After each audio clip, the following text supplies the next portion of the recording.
Hello everyone, welcome back to my channel. Thank you so much for watching. My name is Dr. Ritu Dayma. आज इस video में हम लोग बात करेंगे एक बहुत ही कॉमन से क्वेश्चन के बारे में, लेकिन ये कॉमन क्वेश्चन बहुत कुछ जानने के बाद भी फिर भी दिमाग में आता है कि आखिर होम्योपैथी काम कैसे करती है, how homeopathy functions, how homeopathy works. इतने सारे वीडियोस देखने के बाद भी कई बार हमें ये चीज क्लियर नहीं होती कि होम्योपैथी काम कैसे करती है। अगर हम अभी तक के वीडियोस जो आपने देखे हैं मेरे चैनल पर उनकी बात करें, अफोरिज्म्स की बात करें, तो हमने हमारा सोल एम जाना, सोल मिशन जाना, चॉइस ऑफ रेमेडीज जाना और उसके बाद हमने वाइटल फोर्स के बारे में जाना। वाइटल फोर्स के कंसेप्ट को क्लियर करने के बाद इससे जो इमीडिएट लास्ट वीडियो है उसमें हमने बात की थी कि ऐसा क्या होता है होम्योपैथिक मेडिसिन में जो उसको क्योरेटिव बनाता है, ऐसा क्या पोटेंशियल है एक मटेरियल सब्सटेंस में, ऐसा क्या पोटेंशियल होता है जिसको जब होम्योपैथिकली प्रिपेयर किया जाता है तो वो किसी भी डिजीज को क्योर करने का पोटेंशियल रखती है। तो इसी के एक स्टेप फॉरवर्ड जब हम चलते हैं तो डॉक्टर सैमुअल हैनेमैन हमें हर एक चीज धीरे धीरे क्लियर करते जाते हैं।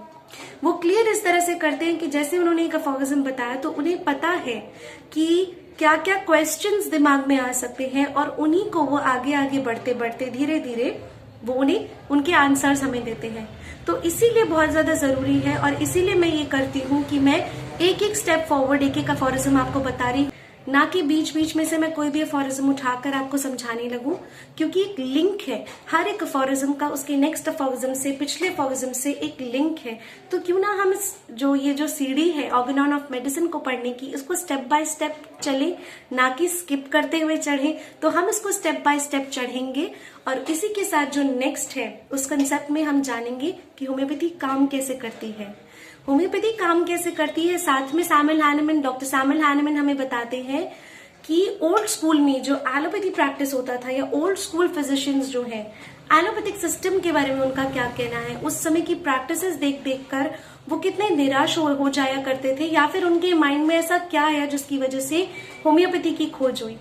तो है ना ये बहुत इंटरेस्टिंग वीडियो। अगर आपको ये वीडियो अच्छी लगे तो प्लीज लाइक कीजिएगा, लास्ट तक एंड तक जरूर देखिएगा, and very important, please subscribe to my channel if you haven't subscribed it till yet. Without further ado, let's begin. 22nd aphorism. 22nd aphorism हमें बताता है सिमिलर एंड ऑपोजिट मेडिसिन के बारे में, या हम कहें किसी भी मेडिसिन का सिमिलर एंड ऑपोजिट इफेक्ट कह सकते हैं, पर बेसिकली हम बात करेंगे सिमिलर और ऑपोजिट मेडिसिनल सिम्टम्स के बारे में। इसी में बात आ जाएगी होम्योपैथिक कंसेप्ट की, क्योंकि होम्योपैथी वर्क्स ऑन सिमिलिया सिमिलिबस क्यूरेंता, तो वो सिमिलर्स पर बहुत डिपेंड करती है।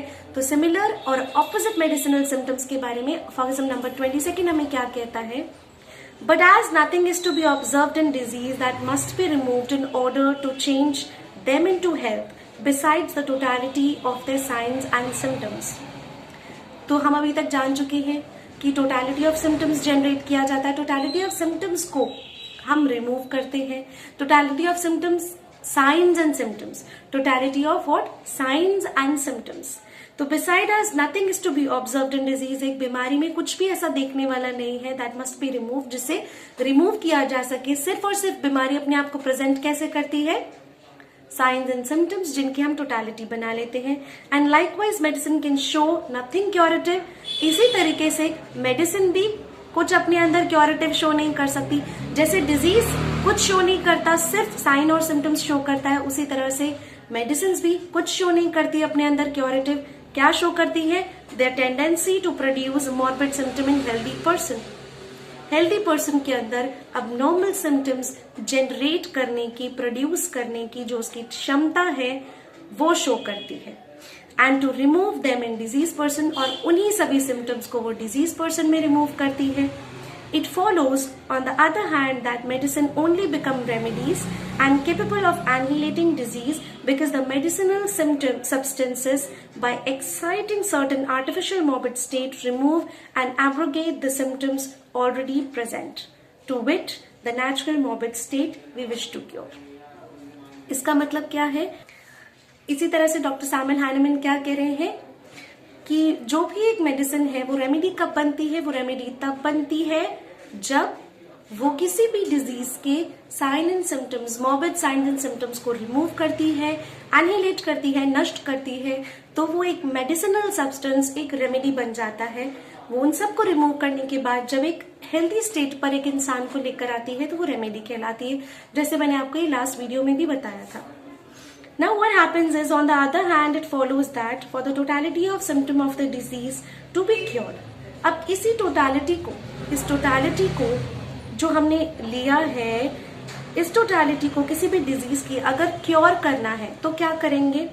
अ medicine must be sought which, एक मेडिसिन निकालना होगा जो according as experience shall prove whether the morbid symptom are most readily, certainly and permanently removed and change into health by similar or opposite medicinal symptoms, has the tendency to produce similar or opposite symptoms। तो ये कह रहे हैं कि हमें अगर इस तरह का डिजीज को रिमूव करना है, टोटालिटी ऑफ डिजीज को रिमूव करनी है, तो हमें एक मेडिसिन सिलेक्ट करनी पड़ेगी। कैसी मेडिसिन सिलेक्ट करनी पड़ेगी? जिसमें वो टेंडेंसी है सिमिलर या फिर ऑपोजिट मेडिसिनल सिम्टम्स क्रिएट करने की। वो क्या काम करेगी? वो रेडिली, सर्टनली और परमानेंटली रिमूव करेगी और चेंज करेगी डिजीज स्टेट से healthy state. Now let me clarify one point here that as we know homoeopathy works on सिमिलिया सिमिलिबस क्यूरेंता। जो भी एक मेडिसिनल सब्सटेंस हम दे रहे हैं एक इंडिविजुअल को जो हेल्दी है, उसके अंदर सारे सिम्टम्स जो भी जनरेट होते हैं वो सारे सिम्टम्स हम नोट करते हैं। वो हमारे पास एक ड्रग पिक्चर बनती है। ड्रग पिक्चर वो सारी बुक्स में आती है, उनके सिम्टम्स हम पढ़ते हैं, और जब वो ही मेडिसिनल सब्सटेंस से एक होम्योपैथिक मेडिसिन प्रिपेयर की गई, तो वो होम्योपैथिक मेडिसिन जब हम एक सिक इंडिविजुअल को, जिसके हमने सारे सिम्टम्स पढ़े, उस सिक इंडिविजुअल को देते हैं, तो वही सारे सिम्टम्स वो उस सिक इंडिविजुअल में ठीक करती है, जो कि वो सब्सटेंस एक हेल्दी इंडिविजुअल में प्रोड्यूस कर पा रहा था। So now this point is very clear. तो ये पॉइंट क्लियर हो जाने के बाद ये चीज कह रहे हैं कि एक मेडिसिन ऐसे सिलेक्ट होगी, या तो वो सिमिलर सिम्टम्स प्रोड्यूस करेगी मेडिसिनल सिम्टम, या वो ऑपोजिट मेडिसिनल सिम्टम प्रोड्यूस करेगी। बिकॉज वी नो कि बहुत बार ऐसा होता है एंटीपैथी, जैसे कि एक होती है होम्योपैथी, एंटीपैथी, एलोपैथी, तो ये सारी स्टडीज हैं। एंटीपैथी बिल्कुल ऑपोजिट मेडिसिनल सिम्टम्स क्रिएट करते हैं। दैट मीन्स वो जब मेडिसिन देंगे, तो अगर किसी को लूज मोशन है तो वो मेडिसिन देंगे तो उनको कॉन्स्टिपेशन डेवलप हो जाएगी। कॉन्स्टिपेशन डेवलप हो जाएगी तो लूज मोशन अपने आप बंद हो जाएगी। तो उसने एंटीपैथिकली काम किया। दैट मीन्स उसने ऑपोजिट एक्शन मेडिसिनल सिम्टम्स पर उसको दिया गया कि अगर इस इंडिविजुअल में ये है, इसका ऑपोजिट जो भी सिम्टम होगा उसको हम वो दवा खिलाएंगे। पर हमारे बुक्स में जो हम पढ़ते हैं, जैसे हम सिंकोना बार्क के बारे में पढ़ते हैं, सिंकोना बार्क में फीवर है, सिंकोना बार्क में बहुत ज्यादा किसी को बहुत ज्यादा दिनों से बुखार है, बहुत कमजोरी आ गई है, लूज मोशंस या किसी तरह का हेमरेजेस, इस तरह से वाइटल फ्लूइड बहुत ज्यादा लॉस्ट हुए बॉडी से, उसके बाद उसके अंदर कोई वीकनेस आ गई है, तो हम सिंकोना बार्क मतलब चाइना सिंकोना ऑफिसिनालिस के बारे में सोचते हैं।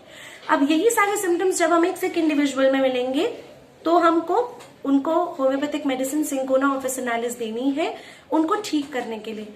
ये क्या है? ये है सिमिलर मेडिसिनल सिम्टम्स जब क्रिएट किए। तो होम्योपैथी का फाउंडेशन ही ये है।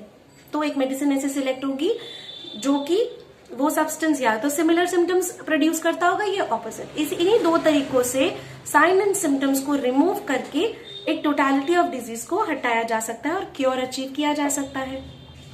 अब मैंने आपको जैसे बताया कि ओल्ड स्कूल में एलोपैथी जो प्रैक्टिस होती थी, मतलब एलोपैथी ही थी, तो उसमें डॉक्टर सैमुअल हैनमैन ने क्या ऐसा नोटिस किया जिसको देखकर, जिसको जानकर उन्हें ऐसा लगा कि ये सिस्टम जो है वो हमारे लिए डेंजरस है, वो एक जस्टिस नहीं कर रहा एक स्पिरिट के साथ, सोल के साथ, एक ह्यूमन ऑर्गेनिज्म के साथ।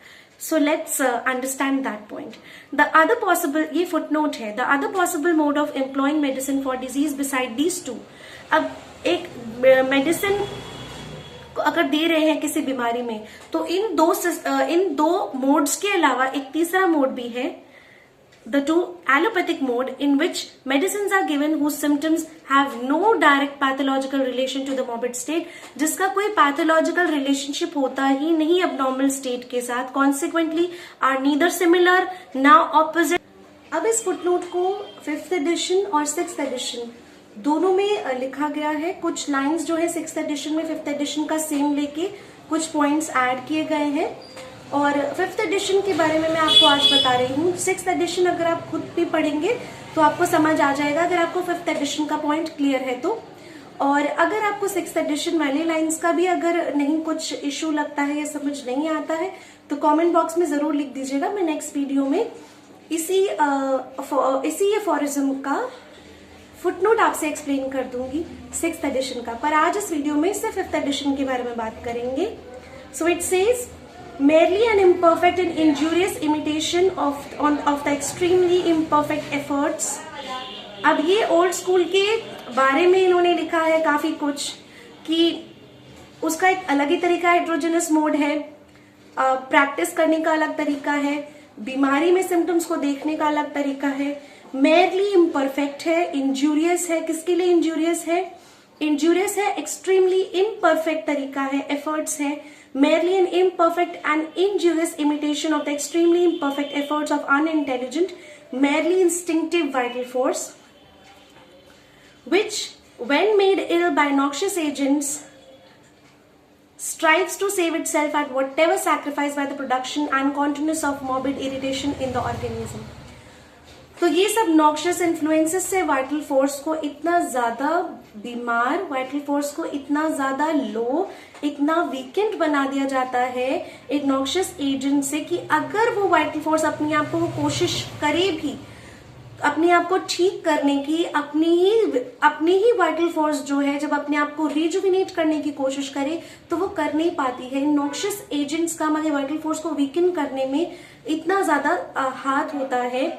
एंड व्हाट हैपेंस, ये कॉन्टिन्यूसली एक अबनॉर्मल इरिटेशन कॉज करते हैं वाइटल फोर्स को एक ऑर्गेनिज्म में। And imitation consequently of the crude vital force which was implanted in our organism in order to preserve our life in health. तो हमारी life को, हमारी हेल्थ को प्रिजर्व करने के लिए जो वाइटल फोर्स हमें प्रोवाइड की गई बाय नेचर, उसको इस ऑर्गेनिज्म में जब इम्प्लांट कर दिया गया तो उस वाइटल फोर्स को पूरा रुइन किया जाता है by these noxious agents in the most beautiful harmony. और ये वाइटल फोर्स कैसे चलता है? बिल्कुल ब्यूटिफुल हार्मनी में चलता।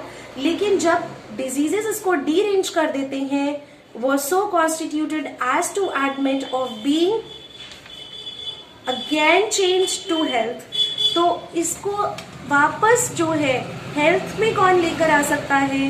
इसको वापस डिजीज से हेल्थ में होम्योपैथी के लिए लाया जा सकता है by intelligent physician, but not to cure itself. खुद से ही ये वापस डिजीज स्टेट से हेल्दी स्टेट में नहीं आएगा, होम्योपैथी के लिए लाना पड़ेगा।